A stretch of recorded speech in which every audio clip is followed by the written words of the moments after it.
a grabar, que lo disfruten mucho. Bienvenidos.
Muy buenas tardes, maestros y maestras. Como siempre, es un gusto recibirlos en este martes de entrevista, el último del mes de abril.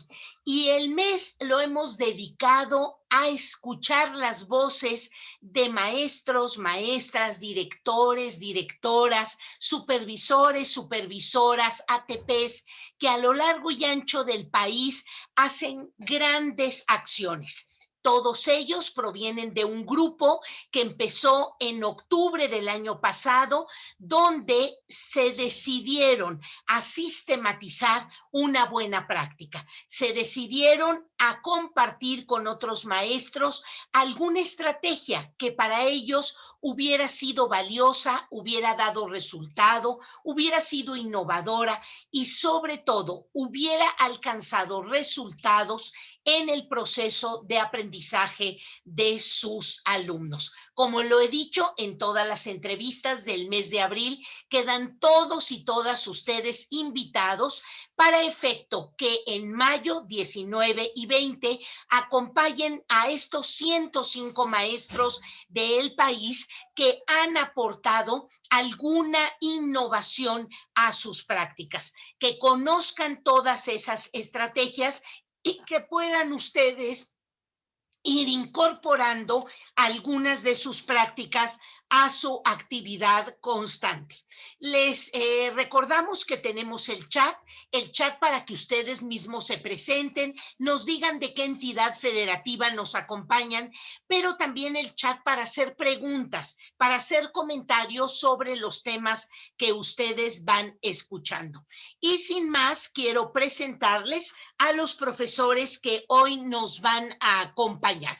Voy a presentar a la maestra Ana Cristina Zacarías de la Cruz. Ella es del estado de Tabasco y ella nos va a presentar una estrategia que tiene que ver con el tema de contenidos curriculares y lo va a hacer desde educación especial. Ella nos va a comentar qué ha hecho con su grupo, qué retos ha enfrentado. Maestra Ana Cristina, bienvenida. También quiero presentar al maestro David Alberto Valencia. Él nos acompaña desde también el estado de Tabasco. Él nos va a compartir qué tipos de materiales educativos han ayudado, le han sido valiosos en este enfrentamiento de la pandemia y también lo hace desde educación especial. Cómo hemos aprendido en la educación regular con niños, con todo su equipo completo, que si se puede hacer en educación especial, pues mucho más lo podemos hacer desde la educación regular. También estará en este grupo de la entrevista la maestra Lourdes Natividad Arroyo Pech. Ella nos acompaña desde el estado de Campeche, un estado que ya empezó en algunas de sus escuelas las clases presenciales. Por ahí le vamos a pedir, maestra, que nos comente algunas de las estrategias que han estado implementando por allá, porque eso seguramente a todos los maestros que hoy nos acompañan les será de interés. Ella comentará algo relacionado con una estrategia muy novedosa y que se hace patente y que se hace visible hoy en la pandemia. Estas habilidades de autorregulación y autonomía. Y no lo comenta desde el nivel educativo que ella dirige, que es secundaria. Bienvenida, maestra Lourdes. Y vamos a presentar por último al maestro Manuel Solís Córdoba. Él nos acompaña desde el estado de Tabasco también. Hoy tenemos 3 maestros tabasqueños. También nos va a hacer el comentario del uso de nuevas tecnologías, también desde la educación especial. Y vamos a escuchar de estos maestros qué han hecho en la pandemia, qué han aprendido desde estos temas y con la innovación, la integración de diferentes elementos a prácticas que seguramente ustedes podrán ir escalando, podrán ir adecuando para que entre maestros nos ayudemos y entre maestros aprendamos. Pues maestra Ana Cristina, maestro David, maestra Lourdes y maestro Manuel, bienvenidos a este martes de entrevista. Hoy finalizamos con el sureste del país. Pues vamos a comenzar y vamos a empezar con una primera pregunta, con un primer cuestionamiento en donde les preguntamos, maestros, ¿qué reto han enfrentado? ¿Qué fue la primera situación que ustedes enfrentaron que les hizo pensar en cambiar lo que se estaba aplicando a nivel presencial y que tenían que ustedes enfrentar desde una vinculación a distancia? La escuchamos, maestra Ana Cristina. Hola, buenas tardes a todos. Me da mucho gusto poderlos saludar, doctora. Muchas gracias. Bien, bueno, mi práctica inició antes de la pandemia, ¿no? Y voy a platicarles desde ahí y poco a poco cómo se fue modificando ese escenario. Antes de la pandemia, uno de los retos principales que analizamos como equipo de educación especial era el hecho de que con los jóvenes de nuestra frontera sur, en las comunidades específicamente, no se estaban dando las oportunidades para que se acercasen a la ciencia.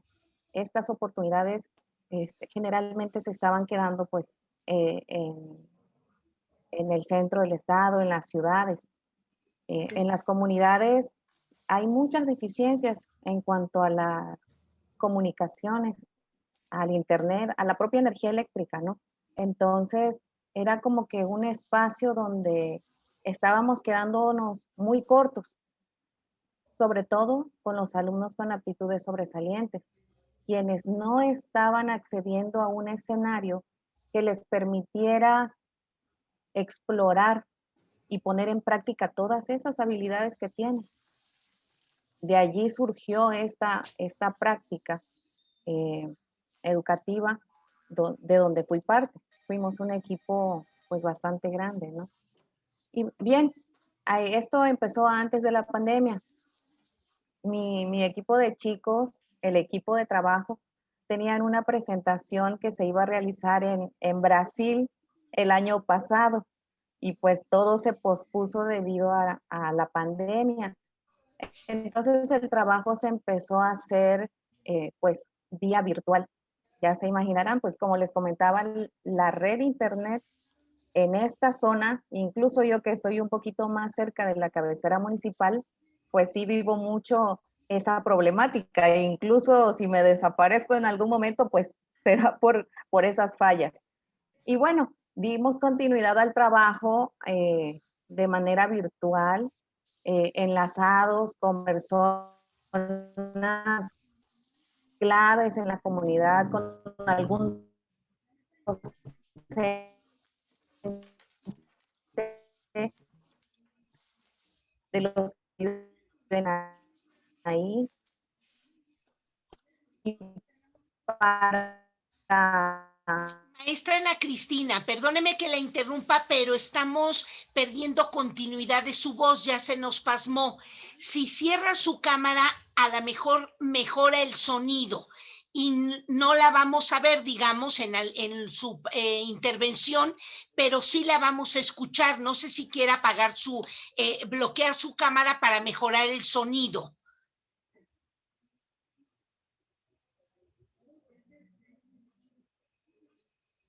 Pues se nos pasmó la maestra Ana Cristina, seguramente en algún momentito la vamos a perder. Ella nos estaba comentando pues esta enorme necesidad que tenemos en el país de aumentar la conectividad, de mejorar las condiciones de accesibilidad. Como les decía, la perdimos, perdió conexión, pero esperemos recuperar a la maestra en un momentito. Y desde ahí nos va a comentar ella qué retos tuvieron que enfrentar para que sus alumnos pudieran ir a este congreso que ya estaba planeado, que la pandemia digamos, nos detiene, pero que seguramente fueron encontrando soluciones. A mí me parece que ya de suyo, aunque no hayamos terminado de escuchar a la maestra, ya nos obliga a los maestros a pensar sobre algo muy importante, que es el hecho de tenemos un problema, lo tenemos que resolver.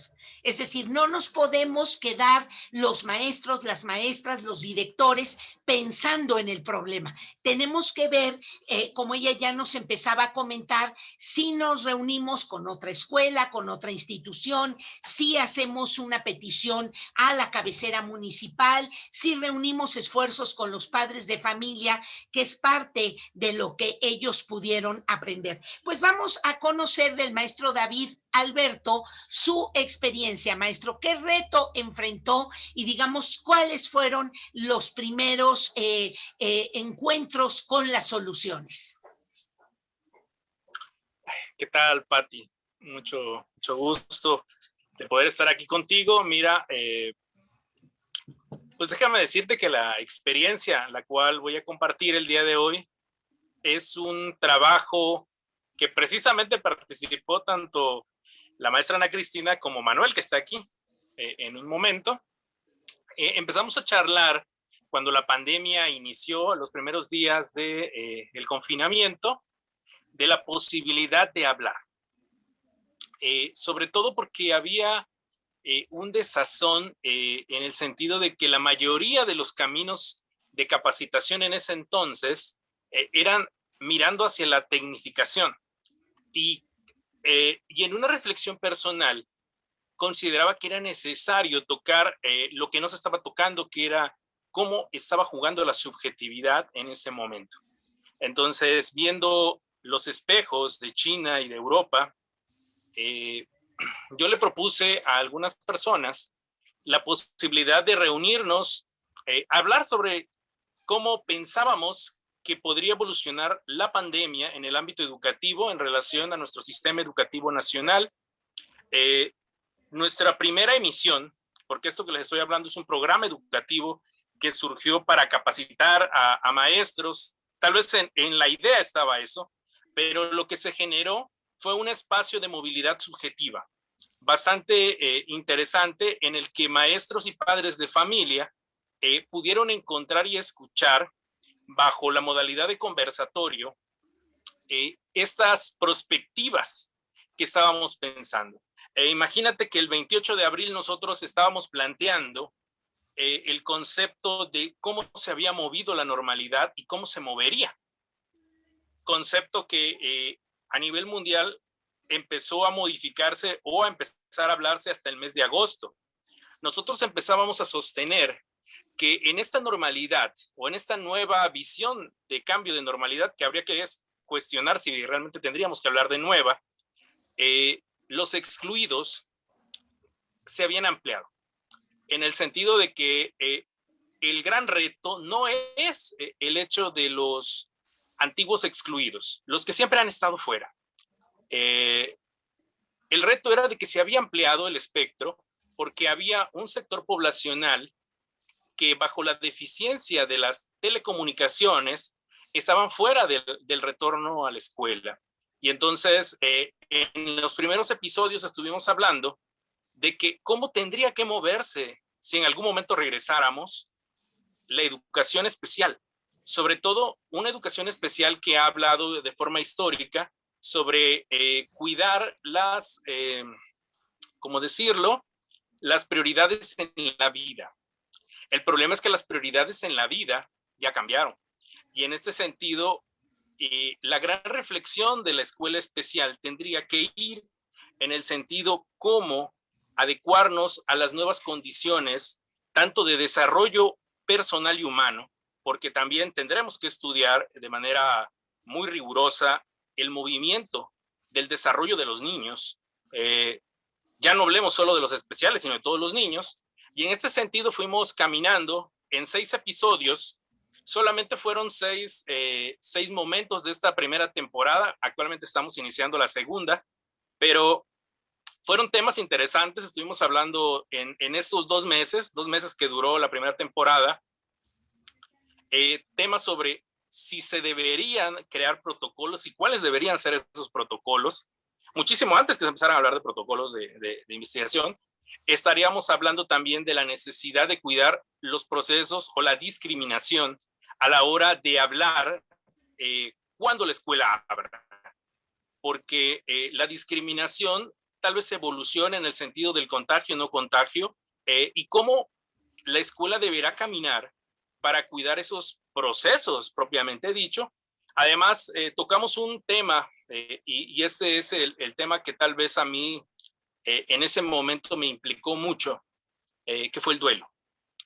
Estuvimos exactamente el 19 de mayo, cuando todavía empezaban los primeros decesos a nivel nacional. Nosotros hablábamos de la importancia que la escuela caminara hacia los procesos y los rituales, porque no iban a haber equipos de psicología para las escuelas en el retorno, y entonces esta movilidad de la subjetividad no estaba siendo considerada. O sea, no es solamente que la capacitación abarque cómo vas a usar el Meet, cómo vas a usar el Zoom, cómo lo vas a conectar a Facebook, sino hay una cuestión más profunda que está en consideración por toda la subjetividad que se mueve a partir de la pandemia. Y esto era más o menos lo que empezamos a conversar en estos espacios desde la página de la dirección de la USAER 48.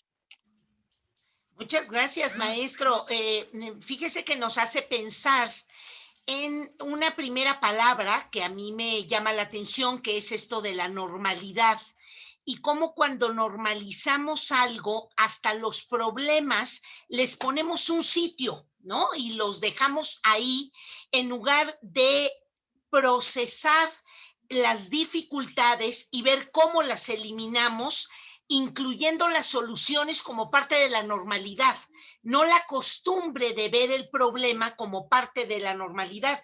Y usted habla que este asunto de el ampliarse el espectro de la exclusión es algo que ya no debemos de permitir. Es decir, la pandemia, por supuesto, desnudó mucho más los problemas, los hizo mucho más visibles, amplió la cantidad de niños, de niñas que estaban en eso, y la gran pregunta es, ¿qué vamos a hacer? Muchísimas gracias, maestro David. Maestra Lourdes, ¿nos quiere comentar cuáles fueron los retos que enfrentó y cómo empezaron a solucionarlos? Buenas tardes a todos. Un saludo desde Campeche, muy afectuoso, muy caluroso. Maestra, doctora Patricia, igual un fuerte abrazo. Les voy a comentar, mi estrategia empezó 3 ciclos escolares antes que iniciara la pandemia. Inició precisamente al tener una nueva escuela que me asignaron, y llego a la escuela y los niños no estaban motivados para aprender matemáticas. Tenían mala voluntad, yo así les decía. Entonces dije, bueno, tengo que hacer algo para que estos chicos mejoren. Y ahí fue que fue y creando, ¿no? Desde la manera, buscar una manera efectiva que mis alumnos se interesaran en aprender matemáticas y que llegaran contentos a la clase de matemáticas. Entonces creé unas líneas de acción, fue algo que fue esta estrategia, que yo así la llamo, fue evolucionando ciclo con ciclo hasta culminar antes de la pandemia que ya la habíamos establecido. Entonces lo primero que hice fue reorganizar el ambiente de los muchachos, el salón, mejorar el mobiliario, las paredes, rincones en el aula, que ellos sintieran un ambiente agradable. También otra cosa que procuré fue emplear metodologías novedosas, utilizar los recursos que tenía la escuela, que eran las computadoras que estaban allá guardaditas, y darle uso, ¿no? Para que ellos pues se fueran interesando, ¿no? Hacer más lúdica la clase de matemáticas. Y la tercera acción que utilicé fue motivar el buen estado emocional de los alumnos. Y ahí es justamente donde radica mi parte favorita. Le digo, maestra, que esta estrategia la fui llevando poco a poco y llegó a ser la base para que todas las demás secundarias tomaran los principios de mi salón. Y entonces se empezó a replicar, se escribió en el libro estratégico de educación secundaria cuáles eran las características que debería de tener un aula. Aunque mi aula era de matemáticas, porque lo hice como un laboratorio de matemáticas, pues en las demás escuelas copiaron, el que era el subdirector de educación secundaria le gustó la estrategia y dijo, bueno, esto hay que implementarlo en las demás secundarias, y se fue ahí formalizando, de manera que ya los alumnos durante el ciclo de la pandemia, ellos ya teníamos cómo nos íbamos a saludar, cómo íbamos a manifestar nuestras emociones, cómo nos íbamos a armar en equipo para trabajar la metodología novedosa, para fomentar el trabajo colaborativo, el ayudarse entre el alumno tutor con su equipo para favorecer la autonomía, cómo iban a contar con los recursos necesarios, y nos llega la pandemia. Y entonces, ¿y ahora qué hago, no? En el estado de Campeche nosotros utilizamos las aulas Classroom, que son con las cuentas de la nueva escuela mexicana, y yo dije, pues no puede ser solamente el aula así fría, ¿no? Le tengo que dar mi toque de Lulú, ¿no? Yo dije, le tengo que dar mi toque de Lulú. Y también ahí yo puse un apartado donde iba a seguir monitoreando las emociones de mis alumnos. Sigo trabajando los proyectos, los hacemos en casa en el momento. Seguimos trabajando las clases con diversos recursos, no solo la clase explicativa, tuve que aprender a usar pizarrones interactivos, simuladores y todo para que los chicos entren a clases. Tengo la suerte de que mis alumnos que tienen el acceso y tienen las posibilidades al internet, pues entran. Y también los que no tienen, se les hace fichas de trabajo, donde se personalizan, no se ponen así tan serias, ¿no? Sino se le ponen dibujitos, que lo que sea atractivo para los alumnos. Y sobre todo un lenguaje sencillo para que los que no tienen esa posibilidad se les pueda acceder. Se les manda a la cabecera municipal, se les entrega a la encargada del transporte de los niños, ¿no? Al comisario, de manera que ellos tengan el acceso. Pues entonces realmente esto es mi práctica. Yo lo pensé así, es grande, porque realmente es que el salón de matemática, ellos sientan que tienen todos los recursos que van a tener una maestra que los va a escuchar y los va a enseñar a regularse emocionalmente, porque hacemos prácticas, y que les gusta estar en el salón. De hecho, luego ya no se quieren ir, ¿no? A la hora del recreo decía, bueno, ya váyanse, podemos jugar, maestra, jueguen, hay una área de juegos, ¿no? Entonces, pues bueno, esa es mi práctica, maestra. Pues maestra Lourdes, muchas gracias. Me hace usted recordar dos grandes principios que la literatura especializada ya ha posicionado mucho, que tiene que ver con que el mejor aprendizaje es el aprendizaje que se disfruta y el aprendizaje que es seguro. Nuestros niños en la aula a distancia, en la aula presencial, en las aulas híbridas, como vayamos a reorganizar, deben de sentirse contentos aprendiendo y deben de sentirse seguros, que se pueden equivocar, que pueden compartir con los otros, que pueden dudar. Y por el otro lado, un principio que ya a nivel mundial se ha señalado muchísimo, el tema de las aulas talleres, sobre todo para la escuela secundaria, que tiene que haber una aula de geografía, una aula de matemáticas, un aula de español, un aula de laboratorio de idiomas, y no solo, como usted dice, presencial, sino también a distancia. Yo les voy a agregar una provocación más, maestra. Un aula de matemáticas, de historia, de civismo, de geografía, donde cualquier niño de secundaria, no importa que sea de primero, de segundo o de tercero, puede entrar, porque en esa aula encuentra el reto emocional y cognitivo para poder seguir aprendiendo. Creo que por ahí ya podemos agarrar el hilo de una provocación que ya nos hizo el maestro David. El maestro David nos dice, bueno, ¿cómo vamos a reestructurar esta escuela regresando paulatinamente de manera presencial? Bueno, pues empecemos a pensar este asunto. Muchas gracias, maestra Lourdes. Y finalizamos esta ronda con el maestro Manuel Solís. Por favor, maestro, le damos el micrófono. ¿Qué tal, doctora? Pues muy buenas tardes. Muchas gracias por darme la oportunidad de compartir parte de lo que hacemos precisamente en educación especial.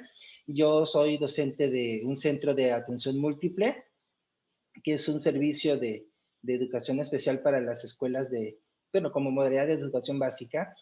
Y bueno, ahora sí que también haciendo un preámbulo, cuando nos llega la pandemia el año pasado, estaba la incertidumbre de cómo trabajar, porque muchos de los niños que asisten a un CAN necesitan todavía del acompañamiento del docente o del adulto para realizar sus actividades, desarrollar sus habilidades, que no son solamente habilidades cognitivas, habilidades de aprendizaje, sino también habilidades todavía enfocadas más a lograr su autonomía hacia la vida diaria. Entonces, bueno, yo tenía un grupo de pequeñitos, uno de preescolar y otros niños de primaria, el ciclo anterior, y bueno, cuando nos llega la pandemia, bueno, tuvimos que echar mano de los recursos inmediatos que disponíamos en ese momento por precisamente el contexto donde nos encontrábamos, sobre el nivel socioeconómico de los niños, pues no era, ni mucho menos alfabetizador o digital, era diferente, ¿no? No era tan pertinente. Entonces lo que hicimos fue trabajar vía teléfono celular, porque bueno, eso sí lo saben manejar los padres, y enviábamos las tareas. En ese poco tiempo que teníamos de ciclo escolar, pues sí, la participación de los padres o la participación en general fue muy limitada, ¿verdad? Todo estaba muy restringido, bueno, en todo el país sabemos que no estaban abiertas las papelerías, no había de dónde echar mano para muchos recursos, entonces procuramos que las actividades permitieran trabajar con lo que había en casa, ¿no? Si eran habilidades matemáticas, bueno, con lo que puede contar, que es sus prendas, ¿no? Utensilios, si tienen patio, pues lo que hay en el patio. Y bueno, cerramos el ciclo escolar de una participación muy limitada de los padres de familia para la realización de las tareas, y el reto que nos enfrentamos era precisamente orientar a los padres de cómo realizar actividades con sus niños. Por lo tanto, pues esas actividades que en un primer momento se realizaron eran muy, muy básicas, muy básicas. Cuando ingresamos al ciclo escolar, actual, pues el reto fue un reto y a la vez un compromiso que asumimos, porque ciertamente, al igual que la maestra Lau, utilizamos las plataformas de Classroom, ¿sí? Y bueno, el reto era enseñar a los padres cómo utilizarlo, porque ellos en este sentido, y siguen siendo el apoyo directo de los niños en el trabajo en casa.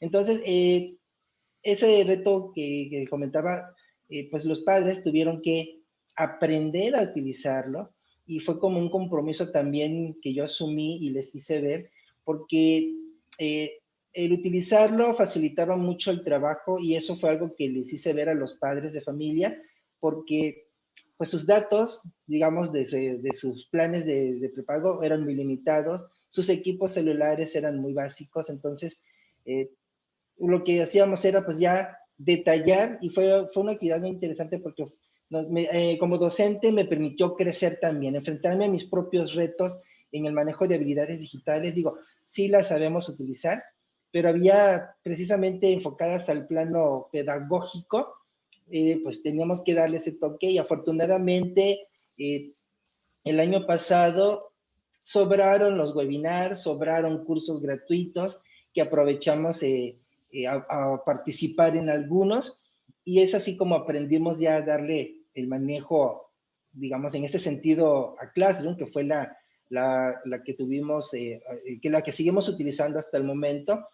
Entonces, pues a los padres de familia se les fue orientando de cómo utilizarlo, en cuáles eran las ventajas de poder utilizar la aplicación, que es lo que donde baso mi práctica, y sobre todo porque me permitía también diseñar mis propios materiales y ofrecerle diferentes materiales a los padres para evitar precisamente, yo soy partidario de hacerles evitar gastos innecesarios, porque a final de cuentas, con los niños que yo atiendo, no puedo realizar una práctica que se base solamente en la transmisión de la parte conceptual del tema, sino pues mis niños tienen que aprender la parte conceptual, procedimental y actitudinal, inmersos en la práctica que se les realiza. Y los niños han trabajado junto con sus padres, cuestiones de lectoescritura, cuestiones de matemáticas, cuestiones muy básicas en ese sentido, pero ya llevaban más interés, ya se contaba con más recursos, ¿sí?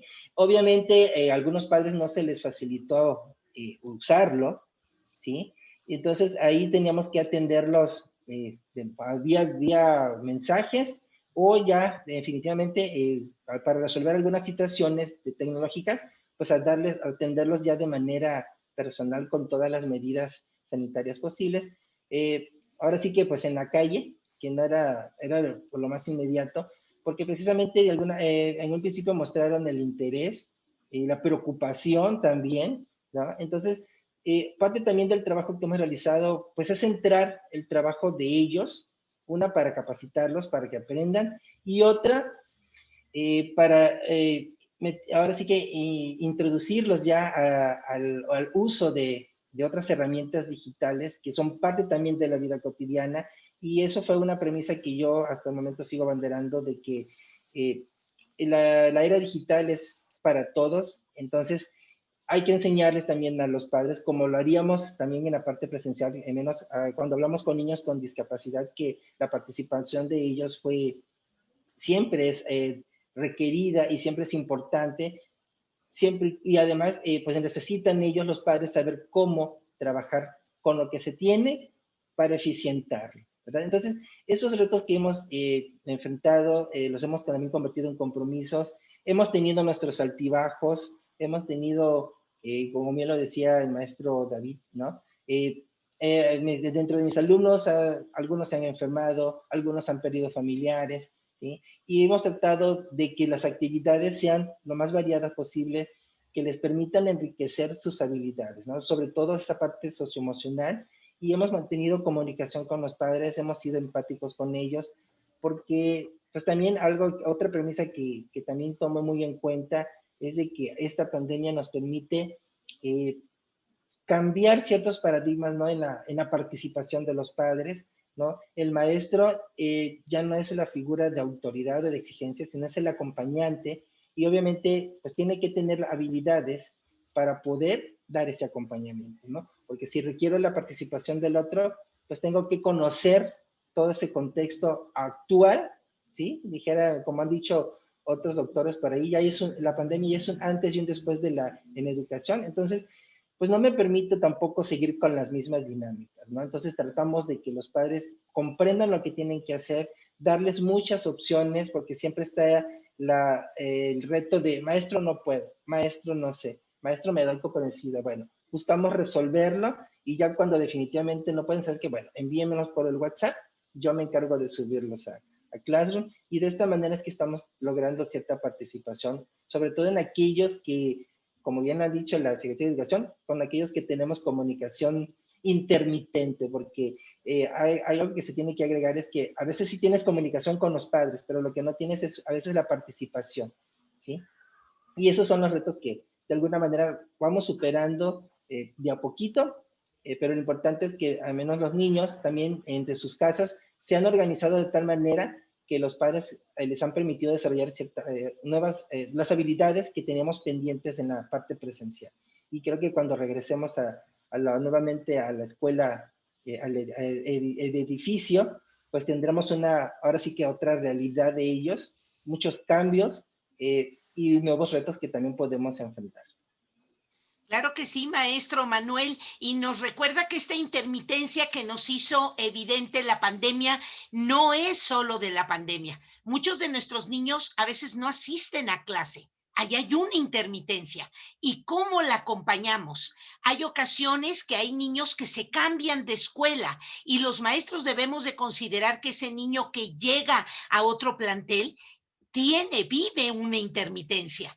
¿Cómo los acompañamos? ¿Cómo vamos logrando ese proceso? Pero además el maestro Manuel nos recuerda varias cuestiones más. Nos recuerda ver las condiciones cotidianas como elementos de aprendizaje.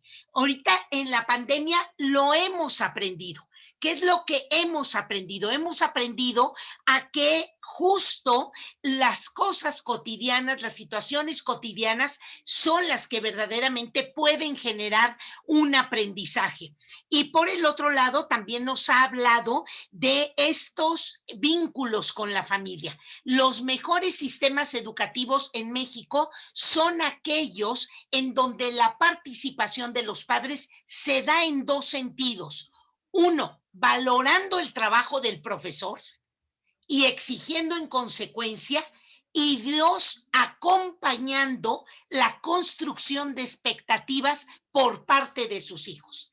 Ese es el binomio ideal, un respeto al trabajo de los maestros, pero también un acompañamiento en la aplicación, en las transferencias que vamos elaborando. Muchas gracias, maestro. Les quiero comentar, maestros, que nos acompañan del estado de San Luis Potosí, de Querétaro, de Coahuila, del Estado de México, Sinaloa, Veracruz, Tabasco, Tamaulipas, Campeche, Hidalgo y Colima, por lo menos los que nos han comentado aquí. Tenemos maestros de todo el país y eso nos da muchísimo gusto. Pues vamos a nuestra segunda ronda de preguntas y vamos a aprovechar para que la maestra Ana Cristina, que ya nos vuelve a acompañar por aquí, concluya su participación para que acabemos de entender un poco su estrategia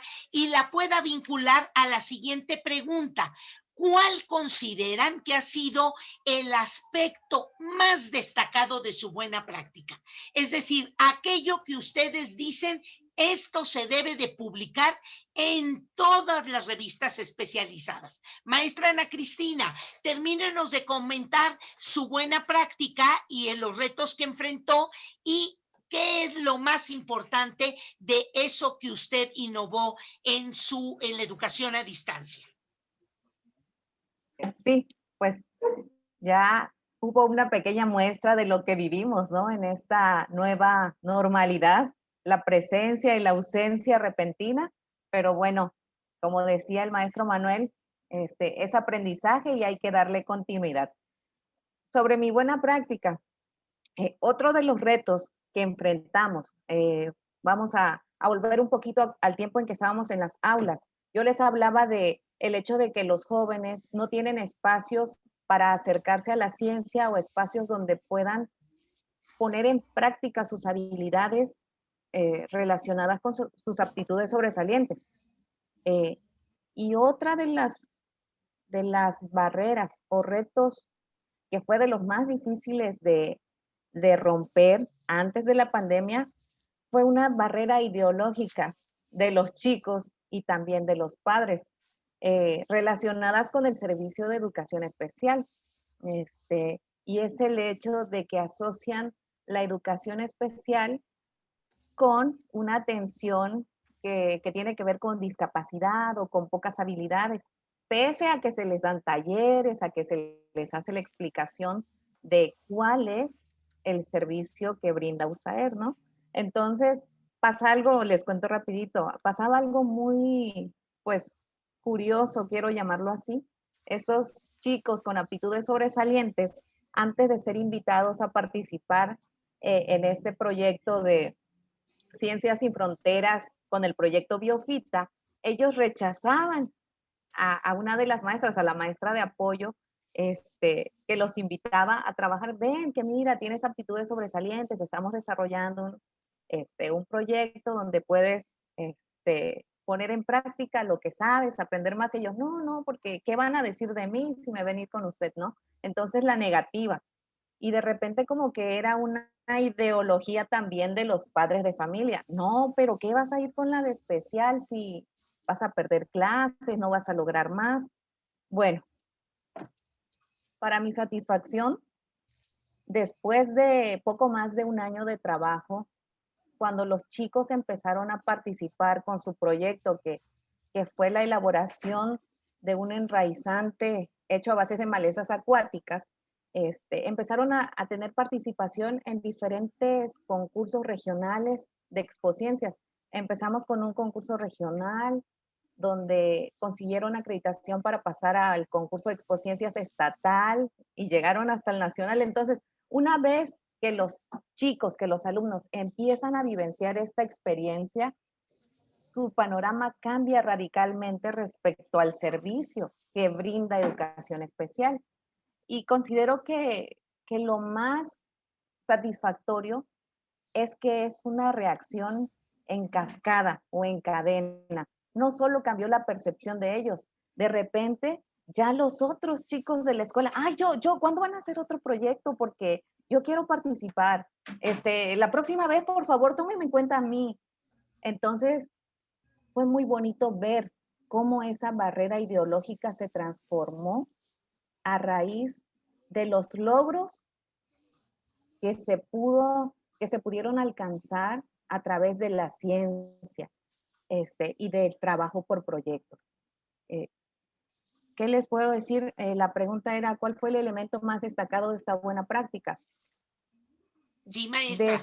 Desde los primeros logros concretos de los chicos, cuando ellos ganaron su pase a la Expociencias Nacional, pues ya teníamos, ¿no? Más de 6 u 8 meses de trabajo. Lo que desde ese punto de trabajo consideré que fue lo más importante fue lograr el trabajo en equipo con los padres de familia, en equipo con la dirección y los docentes de escuela regular,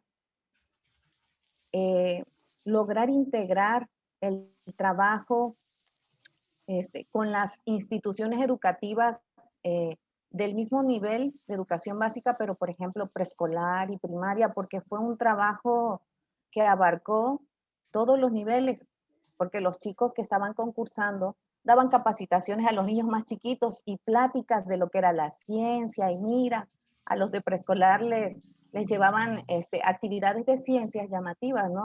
En un área de divulgación científica. Entonces, yo considero que para haber logrado todo lo que se alcanzó con este proyecto de Biofita, que fue un proyecto multianual, considero que fue eso, haber aprendido a reconocer y a validar las habilidades de cada involucrado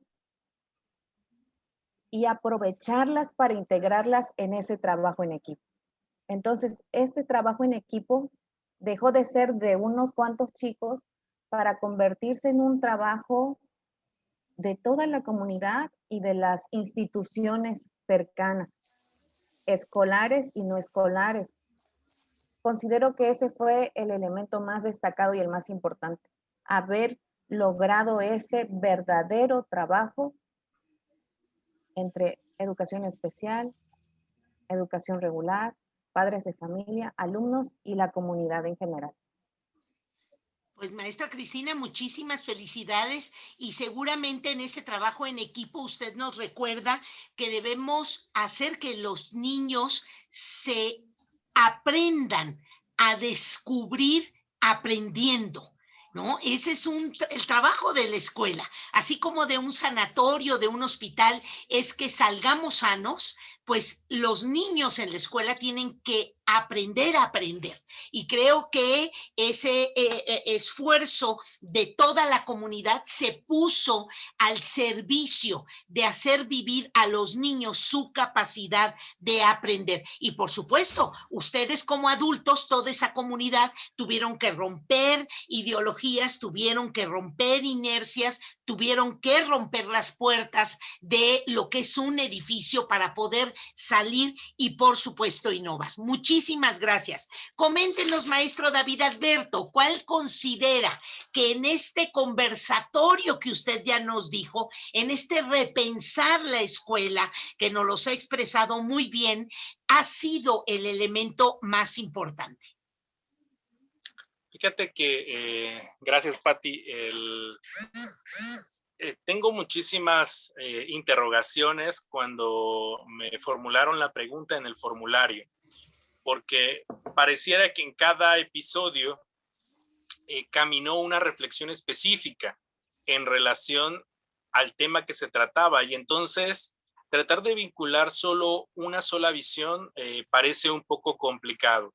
Yo te podría decir que mi trabajo fue hacer una gestión en el sentido de reunir a actores de diferentes índoles, ya sea del sector público, de las asociaciones civiles y del terreno pues netamente privado, para regalarnos joyas académicas, así te lo podría mencionar, porque esos videos y esos episodios que tenemos en la página de nuestra institución, la USAER 48, dicen mucho sobre, por ejemplo, los razonamientos que podría tener el maestro Escalante, Manuel, la psicóloga Ana Cristina, Silvia Laura, muchísimos invitados. La verdad que el profe Teutli, la verdad que fue para mí un agasajo poder contar con todos ellos y que la gente que no los conoce, porque estaríamos hablando de que uno los conoce en virtud de un espectro académico que pues uno los va frecuentando, ¿no? Pero para los demás maestros que no han tenido la posibilidad de escucharlos, y sobre todo estoy hablando de una región que es el Triunfo Hualancán, tampoco es como que no estaría hablando como la capital pues, del país, o Monterrey, o Villahermosa. Estoy hablando de un escenario tal vez donde ese tipo de personalidades es muy complicado que puedan asistir cuando no estaban las posibilidades tecnológicas, en el sentido de que, pues primero para cotizar, el que se puedan desplazar implica gastos, y una institución en la cual pues no contamos con recursos, y si queremos hacer cosas, tenemos que buscar cómo hacerle. A mí me hacía mucho ruido, sobre todo recuerdo mucho el programa cuando hablábamos del protocolo, que nuestro énfasis era, está bien abrir la escuela, yo no veo ningún problema en eso cuando estén las condiciones, pero no solo se debe abrir de discurso, y eso te estoy hablando del 12 de junio del año pasado. Si no hay partida presupuestal que acompañe este retorno, las buenas intenciones pueden estar, pero al final de cuentas el presupuesto es lo que permite caminar una política educativa y darle sentido y vida a la potencialidad, sobre todo porque en nuestras manos está, y esto es una reflexión muy fuerte, la vida de los niños. Entonces, por un lado, nosotros podríamos tener la ideología de querer soñar y de abrir por abrir, pero tenemos que poner en una balanza la cuestión de la vida. Y es un peso muy fuerte. Nosotros platicábamos sobre todo en ese programa, en aquella ocasión, el intento de Francia. Ahorita ayer estuve escuchando una cargada muy fuerte de gente que decía, ¿cómo en Francia abrieron? Sí, Francia tiene un año haciendo los intentos, abriendo y cerrando, lamentablemente, por decesos de niños. México, esto aparece por parte de la UNESCO, es el único país donde no se ha registrado la muerte de un niño en la escuela, y es porque ha estado cerrada. Entonces, los otros países que lo han hecho han sufrido el coste social, y tal vez habría que pensar la repercusión. Yo me pongo a pensar en el director de la comunidad, y sobre eso más o menos estuvimos hablando en ese programa. Tal vez el director que va a abrir, donde no hay presupuesto, donde ni siquiera hay agua, donde los medios de comunicación no dan seguimiento más que cuando pues es una cuestión de farándula que está detrás de todo eso. ¿Qué va a pasar en el día a día del retorno bajo este abandono institucional? Y entonces el programa le dio voz a esos maestros, donde ellos decían, nosotros no tenemos ningún problema en abrir, pero queremos condiciones. Y donde nosotros hacíamos la gran reflexión, que las ideas deben ir acompañadas también con apoyos gubernamentales. Recuerdo mucho un conversatorio, el último episodio, que fue el 3 de junio, que fue sobre chicos, 2 exalumnas mías de posgrado, que han estado atendiendo alumnos sordos. De hecho, ahí vi que está por aquí Mayra, y yo las invité porque yo les decía, es que es necesario hablar cómo estamos logrando desde la virtualidad darle voz a la población sorda. Yo tenía pensado, por mi afinidad hacia los alumnos sobresalientes, que el último episodio fuera sobre alumnos sobresalientes, pero dije, no, nuestra línea ha sido sobre la exclusión. Entonces, un grupo que parece que se habla mucho, porque es innegable que en Aprende en Casa hay intérpretes, pero no hay clases para sordos, en el sentido que muchos sordos no son hablantes de la lengua, o sea, no tienen la convencionalidad, y entonces ha faltado la estrategia para darles acompañamiento. Pero ese tipo de cosas que uno ve y que solamente te lo puede decir aquel que lo está viviendo, creo que esa fue la parte más importante de este espacio. Y en este momento, la verdad que quisiera mandar un saludo a muchos de mis amigos, a las familias de mis amigos que tristemente pues fallecieron en esta situación del coronavirus, que no podemos negarlo. Hace unos días una maestra que para mí me marcó en la cuestión de la formación falleció. Todavía el domingo estuve en su funeral virtual, la maestra Leticia Jiménez. Entonces yo creo que hay que tener, que se nos están yendo las grandes mentes, y creo que este espacio nos sirvió para dejar un legado de esas mentes. Esa sería como la parte que yo podría decir. Muchas gracias, maestro David. Me parece que pone usted el énfasis en aquellas escuelas por, digamos, el consenso que van a hacer. Me parece que la reapertura de las escuelas va a tener que implicar un consenso de cada uno de los actores de cada escuela.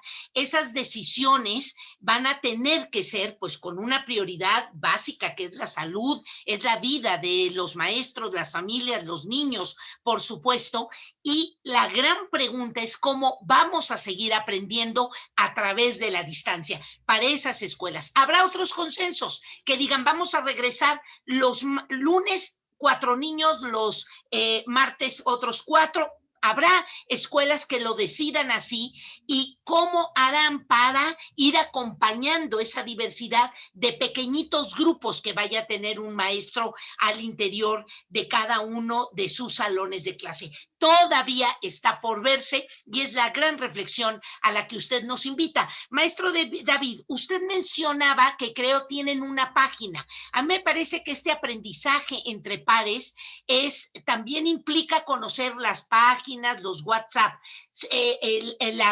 los Facebook, no sé, lo que cada una de las escuelas tenga. Si usted ve bien y quiere compartir con el grupo de maestros que hoy nos acompaña, en el chat poner o cómo lo seguimos o cómo la dirección de su página o algo donde los maestros puedan seguir esto que usted nos comparte.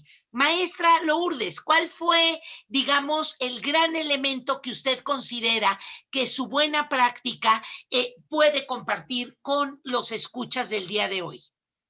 Bien, pues ya les hablé que mi práctica es una estrategia de mejorar el aprendizaje y la motivación de los alumnos para la asignatura de matemáticas.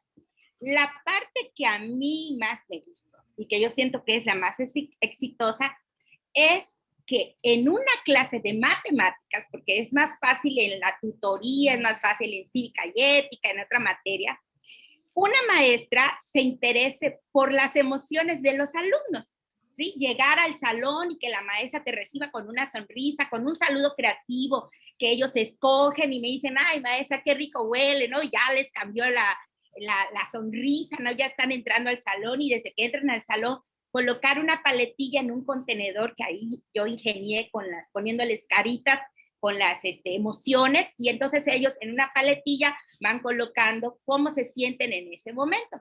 Y esa acción a mí me permite así a ojo de buen cubero ver cuántos palitos hay en emocionados, en tristes, en cansados, en molestos, y dependiendo del estado emocional que predomina, es como vamos a trabajar. Si yo veo que hay cansados porque están viniendo de química o de otra asignatura, pues vamos a hacer la respiración de la rana, ¿no? Y nos sentamos y nos ponemos y respiramos y nos relajamos y un chistito por ahí y ya, se van regularizando. Aparte, pues puedo ver qué niño está enojado, qué niño está cansado también de manera muy particular y darle sus primeros auxilios, pues a lo mejor un apretón de mano, sabes que puedes contar conmigo, cosas sencillas que tampoco a mí como maestra de matemáticas me roben tanto tiempo por la propia asignatura, ¿no? Entonces, esa parte del monitoreo de las emociones, yo siento que a los muchachos les gusta, porque ya entran con otro ánimo, se regularizan en la clase, ¿no? Aparte que el espacio ellos se los tengo puesto todo fácil, si les hace falta un borrador, un sacapunta, una hoja, un cartulina, los juegos, entonces ellos han aprendido a trabajar en equipo, a ser autónomos. Tengo mi tutor de equipo que me ayuda y se vale equivocarse. O sea, ahí se vale equivocarse, se vale, como dicen ellos, ya la regué, maestra, se vale. Sí, hasta en los vidrios tenemos escrito fórmulas, en la puerta, los ángulos, ¿no? De manera que ellos se sientan que pueden trabajar con sus iguales. Que yo trabajo una metodología que es Sole, entonces ellos trabajan solos, hacen responden sus preguntas y todo, y lo van ellos explicando. Entonces, eso es lo que a mí más me gusta, que la clase de matemáticas se regularizan esas emociones, que no lo hace luego cualquier maestro de matemáticas, ¿verdad? Entran a la clase de matemáticas con miedo, ¿no? Son los números, nada más los más aplicados, ¿saben? No, ahí todos, buscando sus fortalezas de cada uno, sus áreas de oportunidad, hacerlas ellos, que crean en ellos, ¿no? Y yo veo que con esto, estas dos cosas, trabajar esas metodologías novedosas y trabajar el monitoreo de las emociones, pues mis alumnos tienen una mejor actitud y eso hace que tengan un mejor desempeño, porque se ayudan. A ver, no sabes esto, yo te apoyo, ¿no? Y vamos, y yo tengo mi tutor y todo. Y los mismos muchachos luego me dicen, maestra, le ayudamos con el jardín, ya terminamos. O maestra, ¿puedo jugar el ajedrez? O sea, ya hay un ambiente en el aula que no es un ambiente rígido como los otros salones de matemáticas, no es un ambiente donde se ve, inclusive a veces va el director a asomar qué estarán haciendo con la maestra Lulú, ¿no? Porque estamos cantando alguna canción, un trabalengua, un ejercicio de gimnasia emocional, ¿no? De manera que si los veo muy cansados, órale, ya saben, posición de la rana, ya saben cómo se tienen que poner y vamos a respirar. Y vamos a bailar esta y ya saben ellos que lo estoy haciendo para irlos regularizando y que ellos también aprendan, ¿no? Y sobre todo hacerles conciencia que estos ejercicios lo pueden utilizar en cualquier momento de su vida y en cualquier otra asignatura. Entonces, eso es lo que a mí me gusta. Yo les digo, puede venir aquí Isaac Newton y el que sea, el matemático que sea, ¿no? Pero si no tiene la chispa para enganchar a los alumnos, pues ahí se va a quedar nada más, ¿no? Entonces, yo creo que eso es lo que a mí más me gusta de mi práctica. Crear un ambiente de aprendizaje siempre será la mejor condición para que todos y cada uno de nuestros alumnos se sienta partícipe, se sienta integrado, que es lo que usted, maestra Lourdes, nos ha insistido muchísimo, y entonces los maestros aprender a ver si hay un clima adecuado, una condición de trabajo colaborativo, una condición de permisividad y flexibilidad para cambiar actividades, para aportar. Bueno, pues eso siempre será un gran reto para el maestro, de forma presencial o de manera a distancia. Muchísimas gracias, maestra Lourdes. Pues terminamos con usted esta segunda ronda, maestro Manuel. ¿Cuál es el elemento más importante que usted puede compartir de su buena práctica? Escucho a la maestra Lulú emocionarse de su trabajo y me contagia su chispa. Y eso es un elemento, como bien usted dice, doctora, muy importante. Y en mi caso, creo que también ha sido un ingrediente indispensable lograr engancharse con los padres de familia hacia un trabajo a distancia, porque no tan fácil se logra, ¿verdad?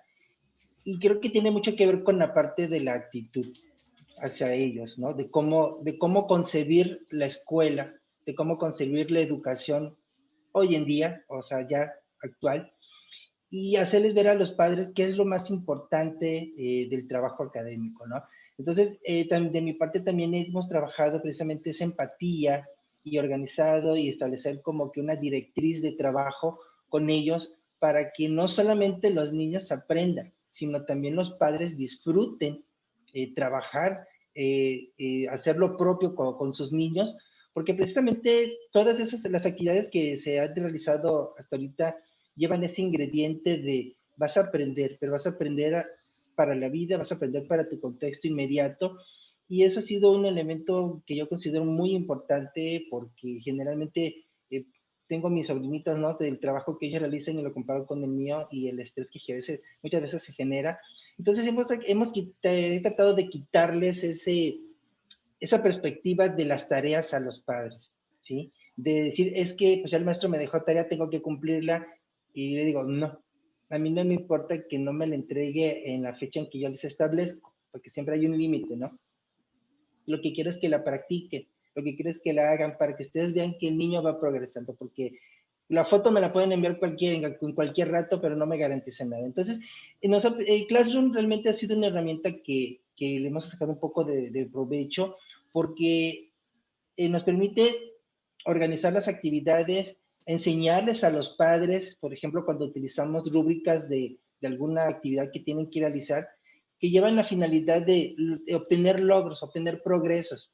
O sea, incluso los padres, de los padres de mis alumnos, han entendido que la evaluación no es para ponerles una calificación.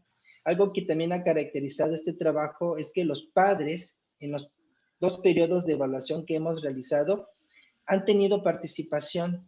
O sea, ya la evaluación no es porque yo soy el maestro y yo lo voy a calificar, yo lo voy a poner, sino los padres también han participado de esa evaluación, porque generalmente entre los maestros siempre está la premisa de que la educación siempre es de 3.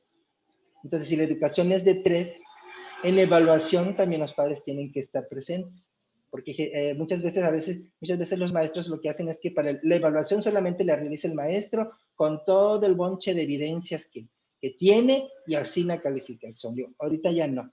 Si nosotros como maestros entendemos cuál es el sentido de una evaluación, entonces los padres deben entender también cuál es el sentido de la evaluación para el máximo logro de los aprendizajes de los niños, que son frases que se pueden leer en el artículo 3º, que se pueden leer en la Ley General de Educación, y que con mi grupo de estudio, con los maestros, siempre se los estoy recalcando cuál es el objetivo realmente de nuestro trabajo. Y bueno, esa chispa que hemos logrado compartir con los padres, pues les ha permitido y me ha permitido poder realizar actividades en las que ellos tengan que hacer maquetas, ¿no? En una ocasión hicimos una maqueta de un zoológico, y entonces toda la construcción, todo ese proceso de realización de una maqueta para trabajar matemáticas incluía buscar el material, recortar, colorear, identificar figuras y la creatividad que los padres pudieran siempre agregarle. Y la verdad que ese trabajo siempre ha sido muy, muy bonito, porque, bueno, los padres buscan la manera de que el trabajo de sus niños sea de mejor calidad. Y como siempre les digo, la tarea no es para mí, el producto no es para mí, el producto es para ustedes y es para los niños, porque los niños no van a aprender con un libro o con un cuadernillo, al menos mis alumnos no. Mis alumnos tienen que hacer la actividad y tienen que practicarla para que puedan lograr hacer esa conexión de lo que se les está enseñando con lo que viven en su vida cotidiana. Y eso es algo muy importante que a mí me gusta mucho lo que estoy haciendo, porque no cualquiera logra engancharlos. De repente nos reunimos por videollamadas, por poco tiempo, porque obviamente pues ellos no tienen los recursos de internet, o sea, ellos trabajan con el saldo que le puede meter a su celular, entonces esta parte siempre la limitamos. Incluso también hemos visitado a los niños, ¿no? Y tratar de sorprenderlos en fechas específicas, por ejemplo, diciembre, ahora que viene también el Día del Niño, por ahí estamos preparando también ya una sorpresa para ellos, y los padres les digo, pues vamos a hacerles, no porque no podamos hacer una gran fiesta, no significa que pues ese día pueda pasar desapercibido con ellos. Y al menos los padres responden en ese sentido. Obviamente unos más que otros, pero siempre tratamos de que los padres, como lo mencioné en la pregunta anterior, buscar opciones. No puedes hacer esta parte, bueno, intenta hacerlo de esta manera. Que a lo mejor no tienes el recurso, bueno, te lo puedo facilitar, pero trata de trabajarlo, ¿no?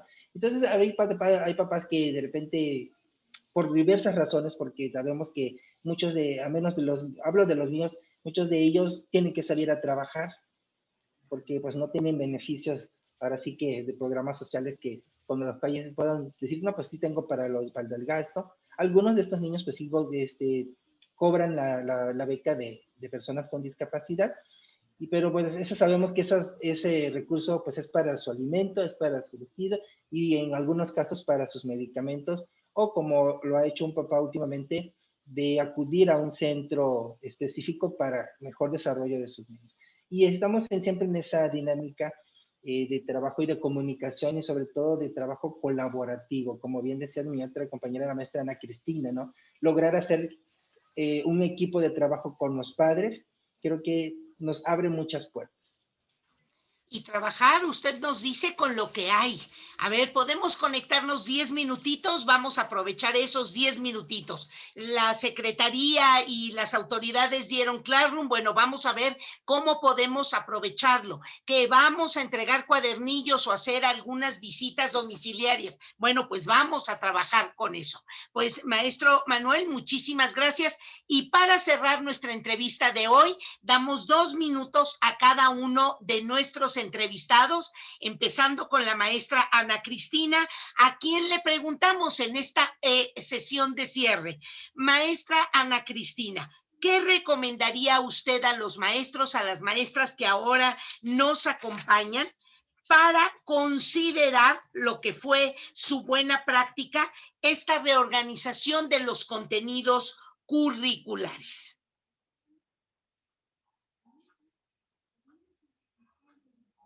Y nos da muchísimo gusto que esté por ahí su hijito. Tiene usted a un pequeñito por ahí, porque estas sesiones virtuales tenemos a la familia ahí, a nuestros hijos, a nuestros alumnos a veces. Salud. Y nos da muchísimo gusto. Hola.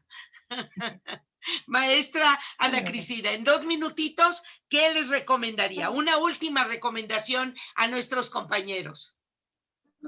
Ok, muy bien. Bueno, para cualquiera puede desarrollar un proyecto de corte científico en áreas de ciencias sociales, divulgación científica, áreas de informática, ¿no?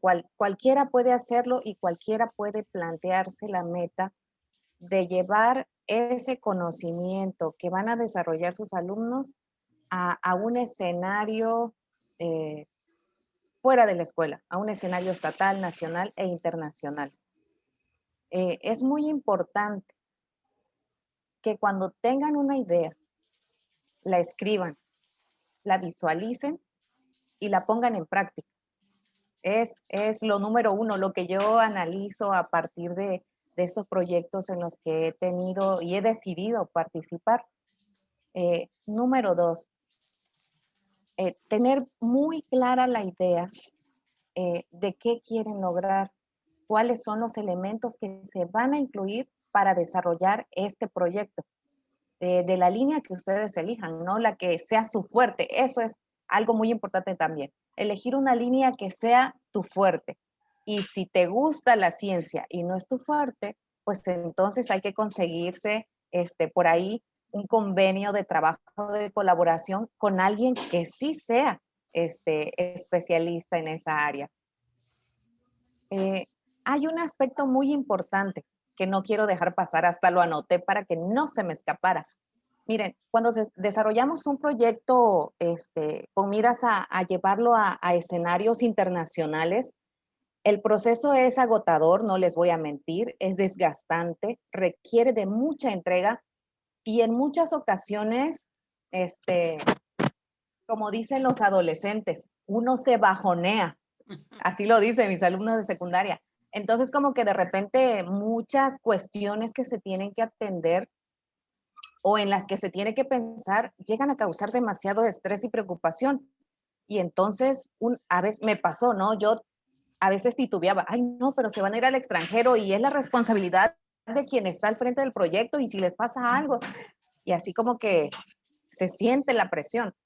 Es muy importante tener a una persona de mucha confianza que conozca el proyecto que se está desarrollando sin que sea parte del proyecto, que sea como un observador externo. Tuve la oportunidad yo de tener a un gran amigo de observador y de orientador, con la intención de que cuando se dan esos bajoneos, sea quien retroalimente al equipo que está trabajando con los chicos. Porque sí he de reconocer que cuando estamos inmersos, a veces nos podemos perder de lo que está alrededor. Podemos cerrarnos y dejar de ver el panorama general. Y ese es un gran riesgo, pues pone en riesgo la continuidad del proyecto por el que se ha estado trabajando con tanto esfuerzo. Entonces, eso es muy importante. Es una recomendación. Otra parte súper importante cuando se desea trabajar un proyecto de alta exigencia académica es cuidar el equilibrio emocional de todos los implicados, pero particularmente de los menores, que son nuestros alumnos. Siempre, siempre hay que vigilar su equilibrio emocional para fortalecer y asegurar su salud mental. Siempre hay que validar sus cualidades individuales y hacer que desde esa individualidad su equipo crezca.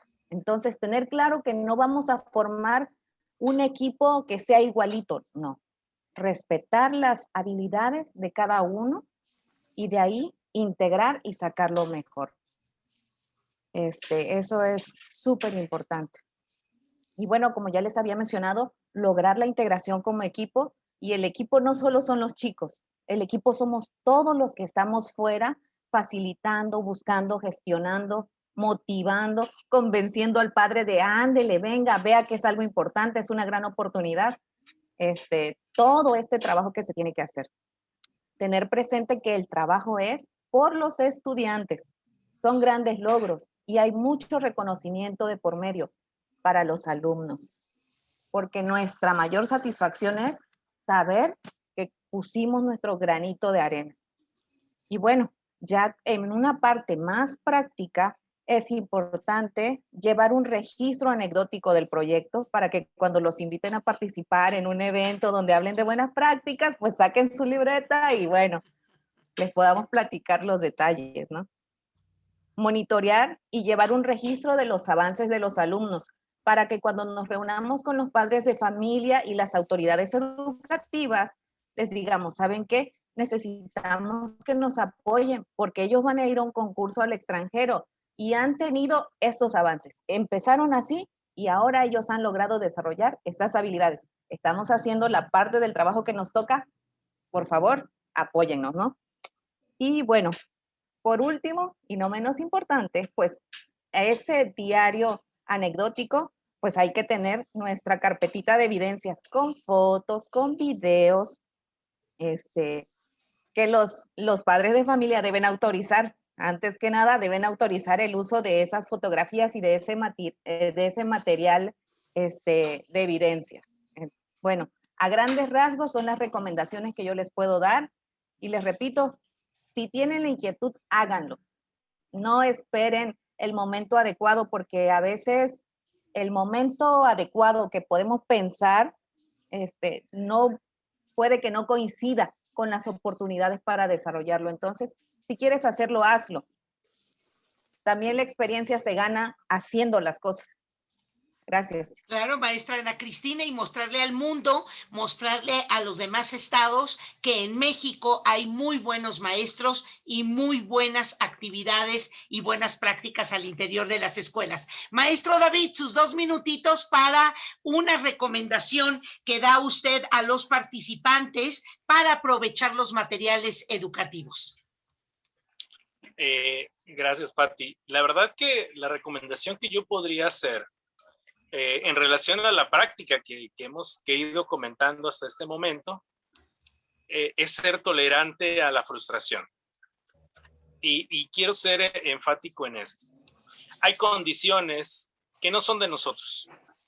Tú puedes tener una genial planeación de cómo se va a realizar, incluso en tu mente la puedes visualizar, pero existen condiciones que lamentablemente son externas y por X o por Y afectan el rendimiento de dicho programa.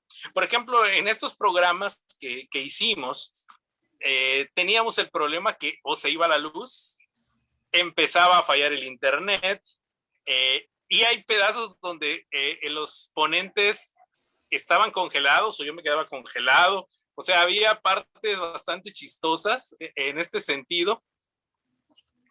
Y lo único que al inicio uno se molesta, ¿no? Porque dice, ay, no, que no salió, pero después te pones a pensar, es que esta es la realidad educativa de todos los maestros.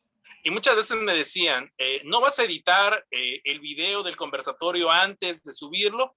Y yo les decía, no, pero hay como 4 o 5 minutos donde no se escucha nada y todo está parado. Pero es que así son las clases digitales. Entonces, no somos TV Azteca, no somos Televisa, ni una macroempresa de telecomunicación que tiene toda la industria del Internet para poder tener un programa de esta magnitud, y aún así tienen problemas. Entonces, la mejor manera de que esto tuviera vida y que representara lo que vivían los maestros es que tuviera el indeleble o la indeleble condición del error. Entonces, innovar implica equivocarse, y entonces, pues, lo importante es seguir intentando cosas para algo, y en este sentido, en algo van a impactar. Qué buena recomendación nos da, maestro. Y esta cuestión de que se nos apaga la cámara, que grita por ahí alguien en casa, que pasa nuestro gatito, son cosas, maestros y maestras, que de veras debemos aprender a integrar con naturalidad.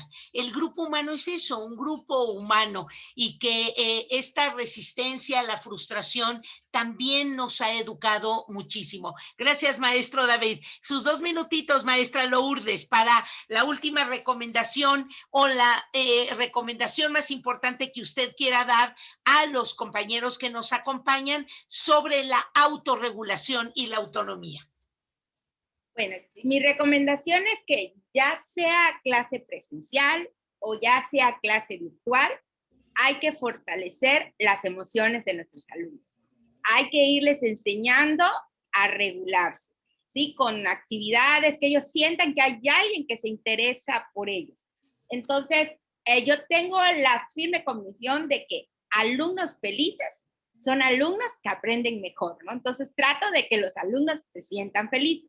Pero a eso, la asignatura que sea virtual o presencial, hay que crearles un ambiente innovador para que el alumno se sienta ahora sí que complete esa felicidad, ¿no? Porque no solamente es monitoreo de emociones y el aula sigue siendo tradicional, ¿no? Sino que también tiene que ser ese cambio integral para que los alumnos puedan ir favoreciendo así la autonomía, que es algo que nos hace falta y lo vimos en momentos de pandemia, ¿no? Que los alumnos, algunos no sabían, ¿no? Ni siquiera estudiar, ¿no? Organizar sus tiempos, entregar las tareas. Entonces, ir fortaleciendo eso, pero sobre todo las emociones. Yo siento que ser personas felices, alumnos, irlos educando desde pequeños que sean felices, pues van a ser igual adultos felices, ¿no? Entonces, esa es mi mejor recomendación. La asignatura que sea presencial o virtual, a trabajar para que los niños se sientan, niños y adolescentes se sientan felices. Pues esa sería mi recomendación nuestra.